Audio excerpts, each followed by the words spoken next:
एक काम करो बेटा, जितने देवता हैं और जितने राक्षस हैं सबको निमंत्रण देके आओ। शंभूतम चेलोलम व्यापकम। महाराज ब्रह्मा जी ने सभी देवताओं को और राक्षसों को बुलाया, न्योता दिया, सभी लोग हमारे यहाँ भंडारा है, भंडारे में पधारे। सबको बैठा दिए महाराज दावत खाने के लिए। अब सुनते जाना आप लोग।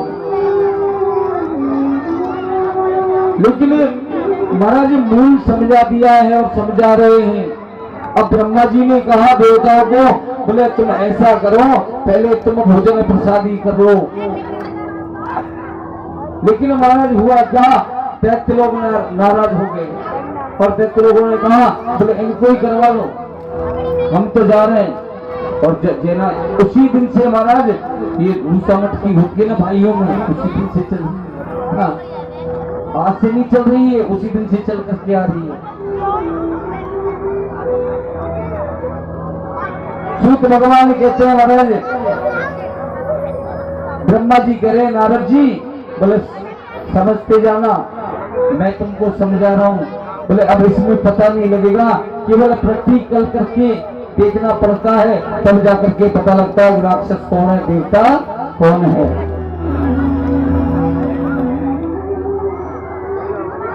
अब महाराज बहुत से भक्तों में अच्छे भक्त होते हैं, बहुत से बुरे भी होते हैं। सूत भगवान कह रहे हैं महाराज, लेकिन राक्षस नाराज हो गए। देवताओं ने कहा, बोले महाराज कोई बात नहीं, हम तो बाद में प्रसादी पालेंगे और हमको तो परोसने वाला कोई होता है ना, तभी जाकर के भोजन करते हैं। अब ये तो राक्षस हैं, ये तो उठा उठा के भी खा लेते हैं, उसी में हाँ सब कुछ कर लेते हैं। राक्षसों को बैठा दिया। अब महाराज होता क्या है, उनके हाथ में 5-5 फुट का चम्मच दिए, 5-5 फुट का पंगत लगाई महाराज। लेकिन 5-5 फुट का चम्मच देकर के और थाली जैसे आई महाराज, और कहा कि बोले इस चम्मच से भोजन प्रसादी करना है तुमको। सूत भगवान कह रहे हैं, इधर ब्रह्मा जी नारद जी को समझा रहे हैं, बोले बेटा समझते जाना कौन राक्षस है और कौन देवता है। महाराज बेटे हैं, भोजन प्रसादी आ गया। लेकिन महाराज होता है क्या है, भोजन प्रसादी जैसे आया, अब तो महाराज 5 फुट का चम्मच, हाँ अब तो महाराज अगर उसको मुंह की तरफ लेके आए तो महाराज वो तो किलोमीटर के यहाँ अंतराल में आए। अब मुंह में जाएगा 5 फुट की चम्मच नहीं जाए महाराज। सुबह से शाम हो गया राक्षसों को, लेकिन भोजन एक तिनका भी पेट में नहीं गया। सूत भगवान कहते हैं, फिर राक्षसों से कहा भैया सुबह से शाम हो गई तुमको, तुमने भोजन कर लिया होगा, हट जाओ। उनको हटाया महाराज। जब संध्या कालीन होती आई तो देवताओं को पंगत लगा के बैठा दिया। अब चम्मच तो उनको भी दी, लेकिन महाराज होता क्या है, इंद्र ने कुबेर से कहा, सूर्य ने चंद्रमा से कहा, बुद्ध ने शुक्र से कहा, बोले भैया एक दूसरे के सामने बैठना है, एक दूसरे के पंगत ऐसे लगानी है, एक दूसरे के सामने बैठना है। बोले ठीक है महाराज तुम कहोगे वैसे ही होगा। बोले तुम्हारी चम्मच से मुझे खिलाना और मेरे चम्मच से मैं तुमको खिलाऊंगा। अब महाराज देवताओं ने कुछ ही देर में महाराज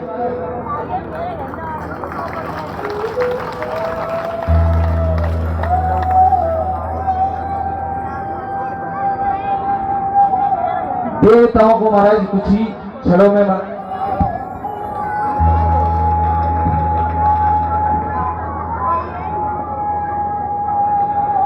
सूत भगवान कहते हैं महाराज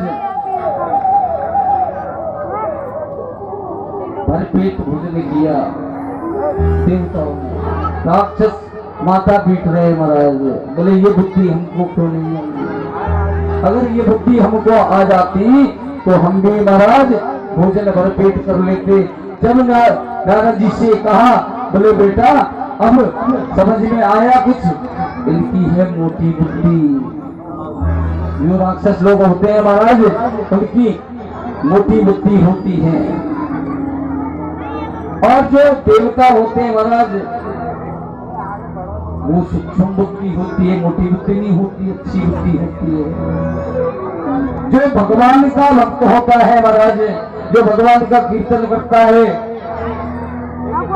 भगवान की कथा सुनता है, उनके ऊपर भगवान की कृपा होती है, और भगवान की कृपा जब होती है तो उनकी बुद्धि भी अच्छी होती है। बोलना पड़ेगा हाँ हर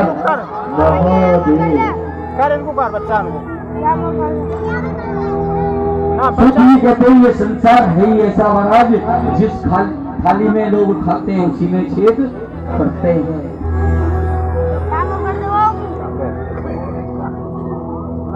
सोचो जिनके माँ बाप वृद्धाश्रम में रहते हैं महाराज, क्या उन्होंने अपने बेटे को भोजन दूध नहीं पिलाया? माँ ने दूध पिलाया, पिताजी ने भोजन। लेकिन महाराज भगवान शिव ने कहा सभी देवताओं से, हे प्रभु भीमा राक्षस को मैं नहीं मार सकता। ओहो, भोलेनाथ ने क्या कहा? बोले भैया ब्रह्मा विष्णु मैं नहीं मार सकता, भीमा को मैं नहीं मार सकता। बोले तुम नहीं मारोगे तो महाराज अब तो बचा ही क्या है, फिर तो हम ही मर जाएंगे। हाँ,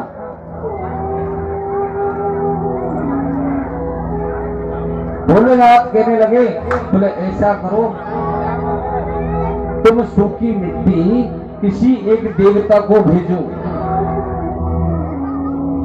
अरे महाराज एक देवता को भेज करके सूखी मिट्टी महाराज भेजो जेल के अंदर। कहा सुतीक्ष्ण महाराज जेल में बंदी बन रहे हैं, किनके यहाँ? भीमा के यहाँ।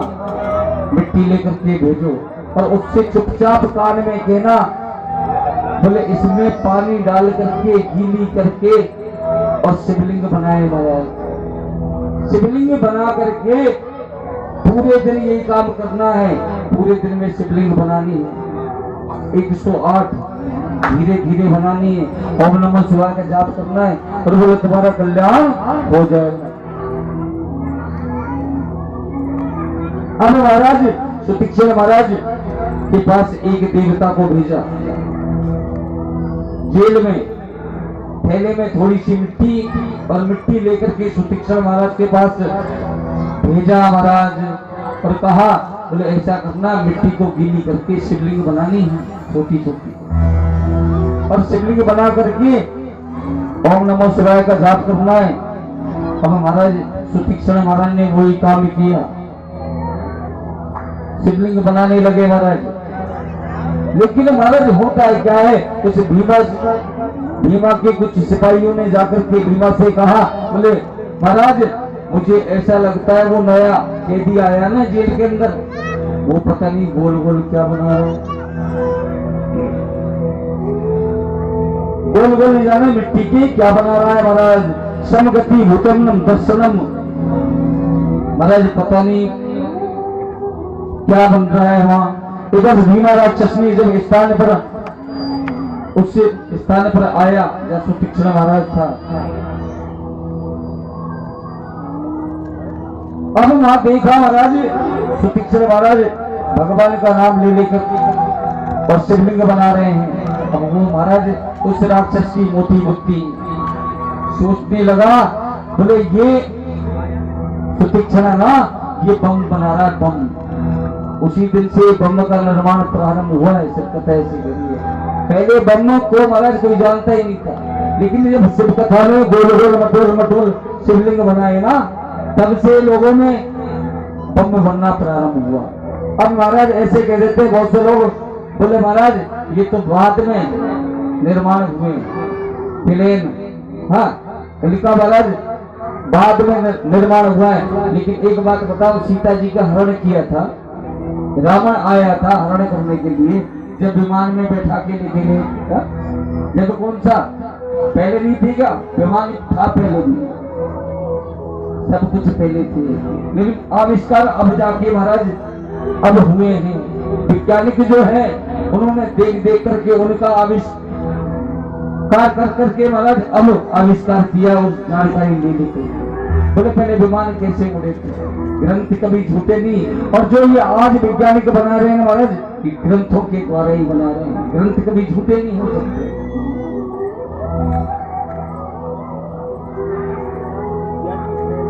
अब महाराज उसने सोचा कि हो सकता है ये मेरे राज्य को नष्ट करना चाहता है, ये हथियार तैयार कर रहा है, बम बना रहा है। हाँ, और अंदर जाकर के महाराज शिवलिंग में जोर से लात मारी। किसने? भीमा ने जोर से लात मारी। जैसे ही भीमा ने, राक्षस ने महाराज शिवलिंग को लात मारी, उसी प्रकार महाराज उस शिवलिंग में भगवान शंकर प्रकट हो गए। भगवान प्रकट हो गए महाराज। कहते हैं जो नहीं मानता गुरु की बात उसे पड़ती है लात। गुरु महाराज परमार्थी सेवा करने के लिए होते बनते। बोले चेला का अच्छा हो जाए, चेला कभी गलत मार्ग पे ना चले, लेकिन महाराज बहुत से चेले ऐसे होते हैं जो गुरु की बात ही नहीं मानते। हाँ, उनके लिए सिंह महापुराण कह रही है जो नहीं मानता गुरु की बात उसे पड़ती है लात। जब तक ब्रह्मा जी ने समझाया समझ में नहीं आया। किसको? भीमा को। जब तक समझ में नहीं आया, और बात बिल्कुल सही है भाई बहनों, जब तक हमको भी समझ में नहीं आता, इंसान को भी समझ में नहीं आता। कब?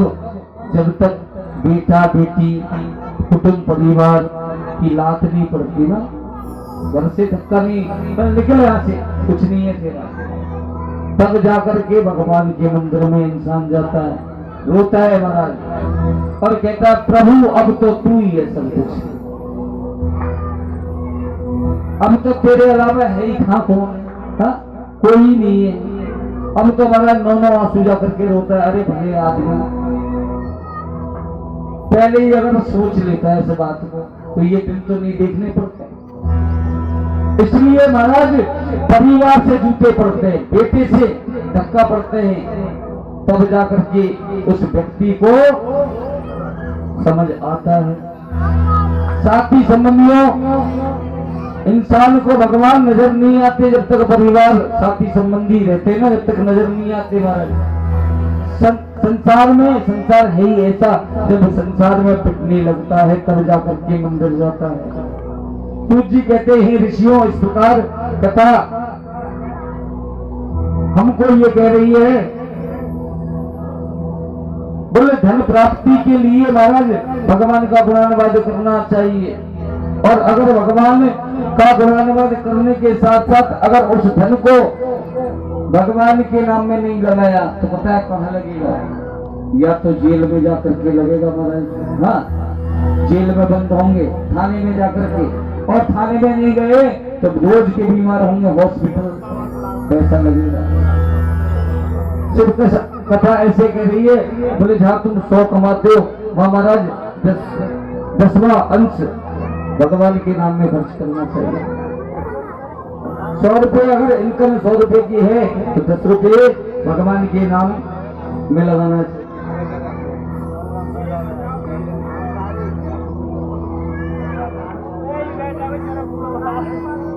महाराज इसलिए महाराज दान पुण्य करते रहना चाहिए। और ये लोग जो दान करते हैं ना, बहुत से लोग ये कहते हैं बोले कथावाचक के लिए ये खुद ऐसे मांगते हैं, इनके लिए दान चाहिए। है बहुत से कथावाचक होते हैं, वो कहते थे कभी कभार बोले भाई दान करने से ये अच्छा होता है, भाई बताना तो पड़ता ही है। अब चाहे वो ब्राह्मण हो, चाहे योगी हो, या कोई भोगी हो, या कोई महात्मा हो, हाँ वो बताएगा महाराज, वो तो बताना तो पड़ता है, रास्ता तो बताना पड़ेगा। अब चलना तुम्हारे हाथ बात है। अब यहाँ तो हम तो ये कहते मत चलाओ, लेकिन महाराज दान जो करते हैं ना वो अपने आप के लिए किया जाता है। मेरे लिए नहीं करोगे आप, जो कर रहे हो मेरे लिए थोड़ी कर रहे हो, मेरे लिए नहीं कर रहे हो, वो तुम्हारे खाते में जमा हो रहा है महाराज।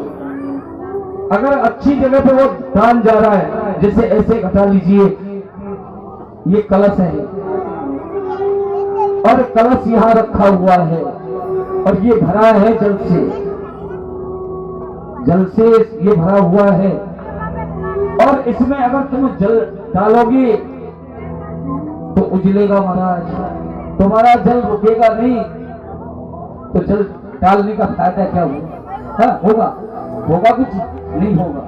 लेकिन महाराज जब खाली है और उस घड़े में जल डाल दिया जाएगा तो महाराज उस जल का कुछ महत्व अलग होगा। कहने का तात्पर्य ये है, दान ऐसी जगह पे लगना चाहिए जहाँ तुम्हारा दान तुमको भी लगे और उसको भी लगे। बोलना पड़ेगा हर महादेव। कई बार महाराज देखने को मिलता है, कई बार देखने को क्या मिलता है, बहुत से लोग ऐसे होते हैं दिन भर मांगते हैं,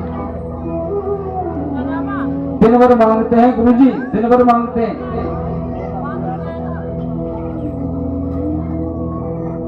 दिन भर लोग मांगते हैं, लेकिन सांझ के समय में, हाँ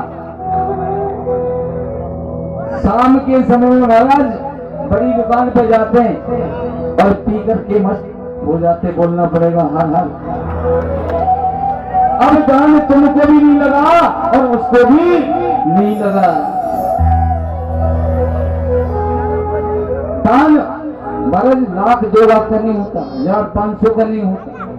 हाँ, माने तो 1 पैसे का दान भी दान है। हाँ, दान वित्त समान होता है और वित्त समान करना चाहिए। अगर तुम्हारे 10 रुपए देने की क्षमता है तो मैं तो यही कहूंगा भाई 5 ही दिया करो। कहीं चाहे यहाँ की बात नहीं करूंगा, अगर किसी को बुरा लगे तो लगे। बहुत से लोग ऐसे कर देते हैं, कहीं कहीं कथा होती रहती है, कोई व्यास कथा में आ जाते हैं भागवत वाले, बोले महाराज कटौती करते हो तुम। हाँ, कटौती की बात नहीं है महाराज, कटौती की बात नहीं है। कल मैंने उदाहरण आपको बताया था, ग्रस्त आप भी हो, ग्रस्त मैं भी हूं। मेरा तो ये मानना है, अब कोई और वक्ता तुमसे ये कहे बोलोगे भाई 500 चढ़ाओ तो चढ़ा देना ना, मैं तो नहीं कहता। मैं तो यही कहता हूं, अगर तुम्हारे पास 1 पैसा है तो 1 पैसे में से आधा चढ़ाओ, नहीं मत चढ़ाओ। भाव ऐसा बनाओ, भाव ऐसा बनाओ, बोले महाराज हमने सब कुछ अर्पण कर दिया। भाव से तो भगवान रिश्ते हैं महाराज, भाव की तो बात होती है, और भाव नहीं है तो महाराज चाहे करोड़ों दो क्या फायदा होगा। जब भाव नहीं होगा तो महाराज जैसे सती मैया गई थी राजा दक्ष की, बोले बाबा ने काफी समझाया, कथा का वर्णन आपने सुना कि आव नहीं आदर नहीं नी नैनो में ने तुलसी वागर मत जाइए चाहे कंचन बरसे ले। महाराज प्रेम से प्रकट हो नहीं जाना, भगवान प्रेम से प्रकट होते हैं महाराज, पैसे से थोड़ी होते हैं। सभी देवताओं में ब्रह्मा विष्णु भीमा राक्षस का महाराज उद्धार हुआ। तो तीक्ष्ण जी महाराज से कहने लगे शंकर भगवान, बोले भगवान आप राम के सेवक हो, आप राम के भक्त हो, तो सुतीक्ष्ण जी महाराज मांगो क्या मांगना चाहते हो। बोले मैं महाराज वरदान क्या मांगू, मैं तो यही मांगना चाहता हूँ भोलेनाथ कि तुम इस संसार में प्रकट होकर के आ जाओ। अब महाराज प्रकट होकर के आए, भोलेनाथ ने कहा सुतीक्ष्ण महाराज मैं तुम्हारी भक्ति से, कर्म से, धर्म से, सबसे खुश हूं, वरदान मांगो। बोले महाराज वरदान यही है, जो लोग दिन भर पाप करते हैं, जो लोग दिन भर पाप करते हैं या रात में पाप करते हैं और सुबह आपके नाम से त्रिपुण्य लगा लेते हैं, महाराज उनके सब पाप नष्ट हो जाते हैं। हाँ, सारे पाप नष्ट हो जाते हैं। और महाराज तो तीक्ष्ण महाराज कहने लगे, महाराज और मैं कुछ नहीं चाहता। बोले आप ये भीमा का आपने उद्धार किया है, आप इसी जगह पे स्थापित हो जाओ। बोले स्थापित तो हो जाऊंगा, लेकिन मैं तुम्हारे नाम से जाना जाऊंगा। तो तीक्ष्ण महाराज ने कहा, बोले प्रभु मैं तो राम भक्त हूं और एक म्यान में कभी दो तलवार नहीं समाती। समाती है क्या? इसलिए महाराज मैं तो राम जी का भक्त हूं और आपने मेरे ऊपर आकर के कृपा की है।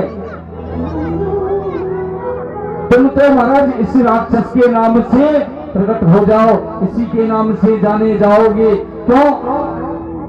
ताकि आने वाले समय में आपके यहाँ धाम में जो लोग आएंगे और महाराज वो देखेंगे, बोले भगवान भीमा शंकर यहाँ कैसे विराजमान हुए, किस प्रकार से विराजमान हुए, उनको ये पता लगे। बोले भीमा राक्षस का उद्धार किया था भगवान ने, इसलिए भीमा नाम से प्रकट हो गए। बोलना पड़ेगा शंकर भगवान की। और महाराज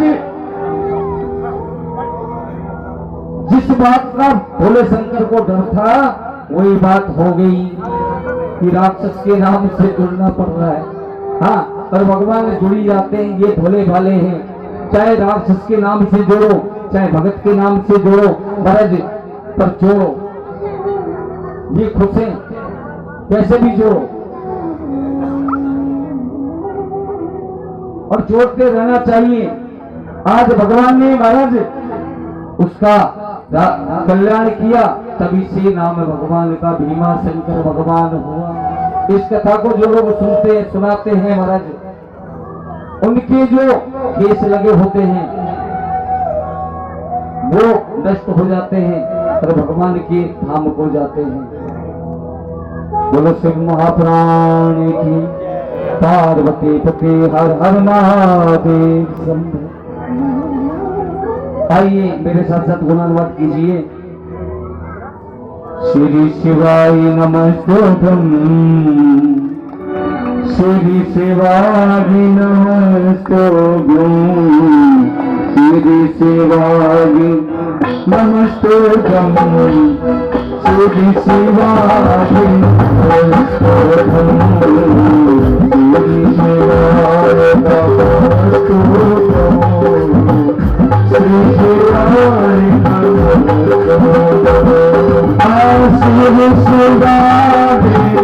नमस्तोत्रम, श्री शिवाय नमस्तोत्रम, श्री शिवाय नमस्तोत्रम, श्री शिवाय नमस्तोत्रम, श्री शिवाय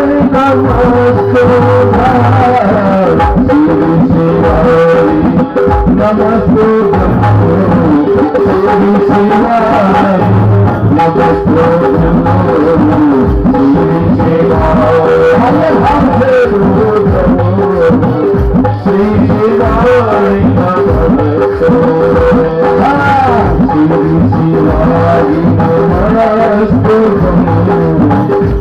श्री शिवाय नमस्तोत्रम, श्री शिवाय नमस्तोत्रम, श्री शिवाय नमस्तोत्रम, श्री शिवाय नमस्तोत्रम, श्री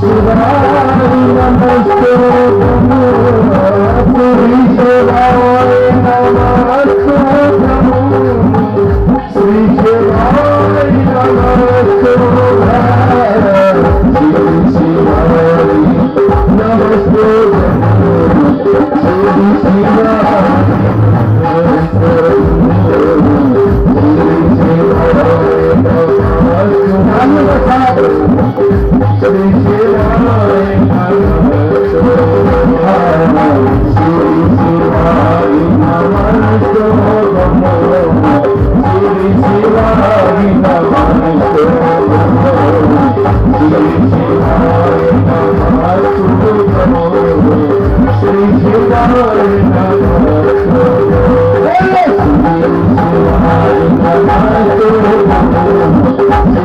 शिवाय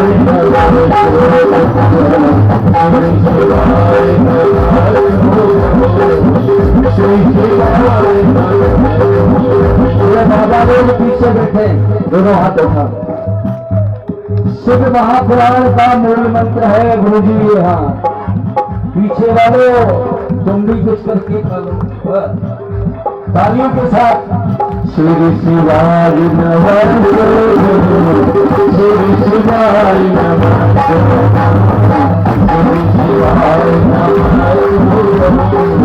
श्री शिवाय नमः,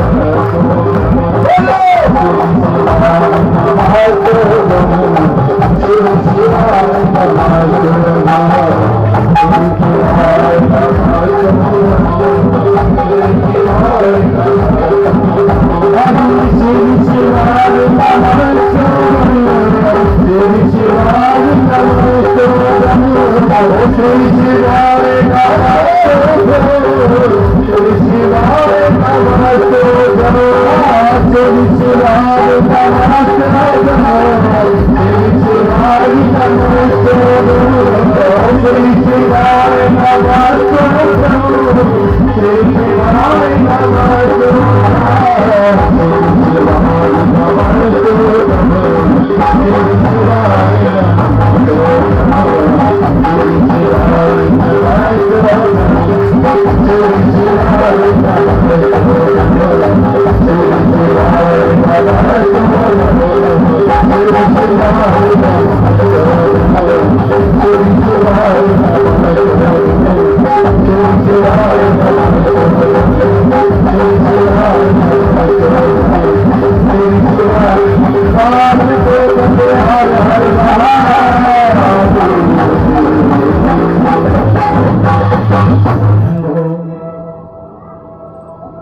जो समय निकल रहा है वहाँ जो समय कम होता जा रहा है ना, वैसे मन मेरा छोटा छोटा होता जा रहा है।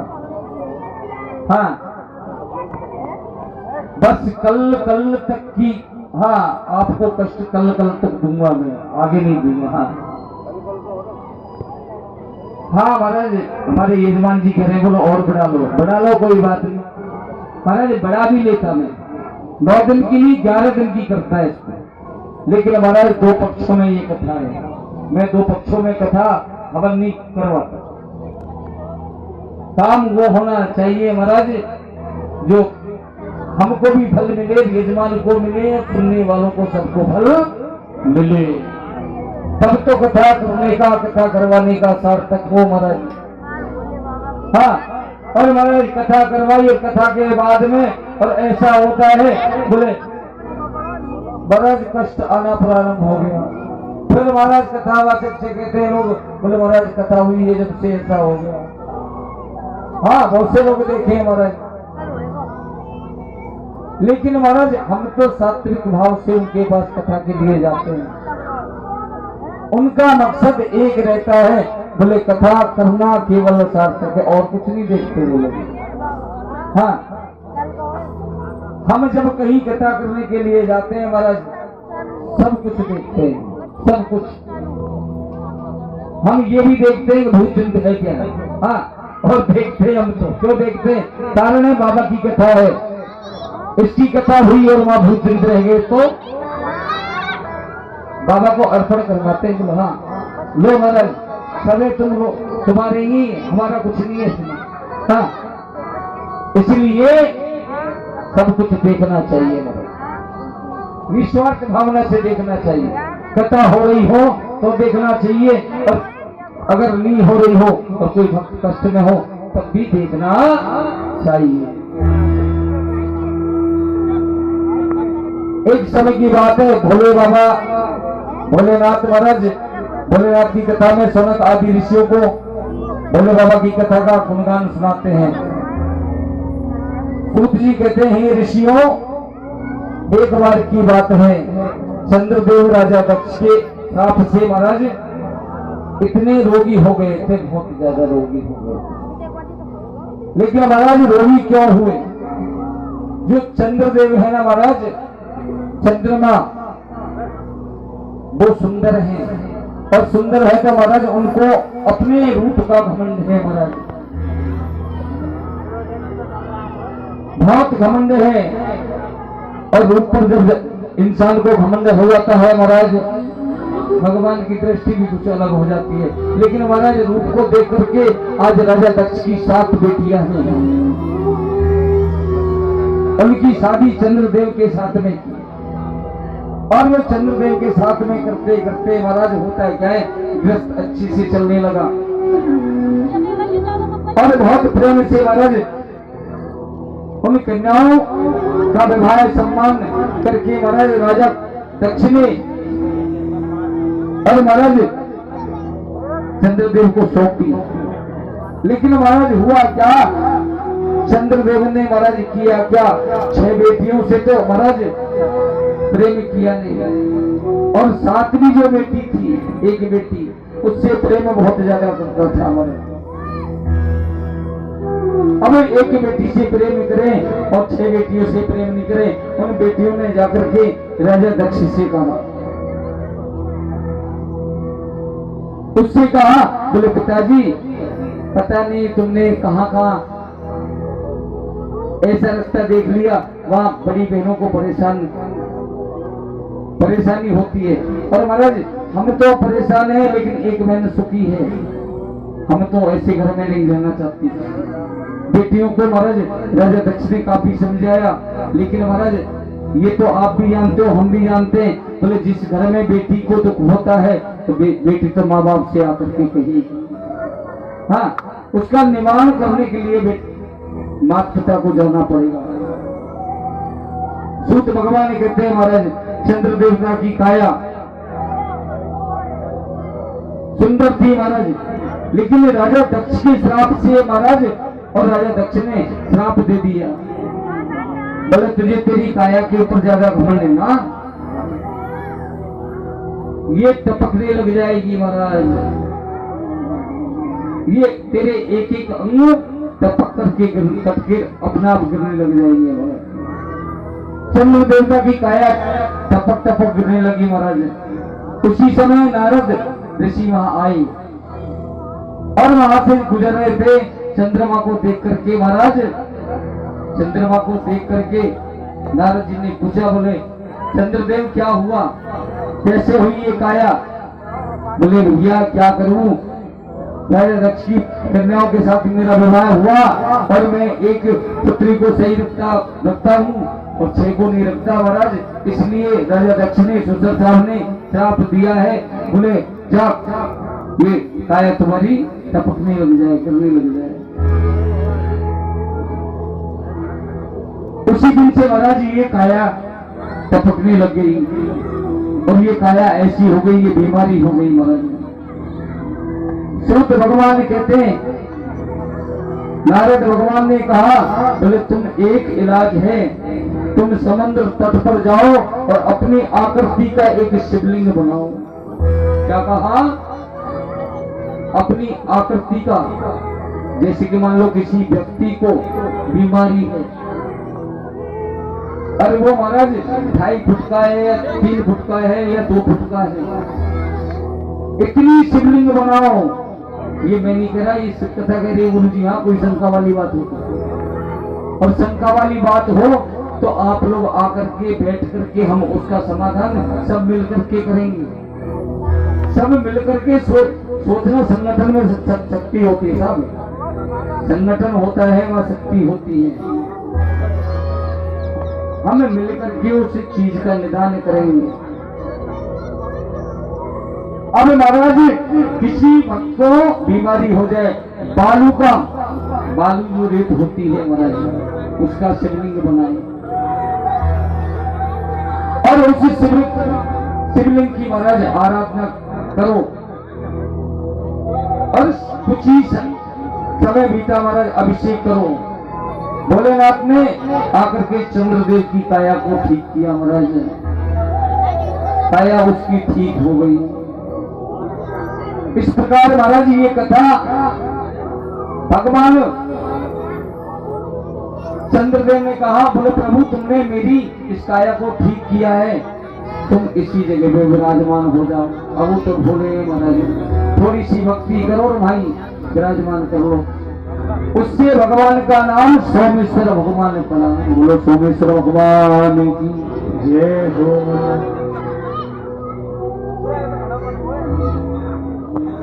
इसलिए भगवान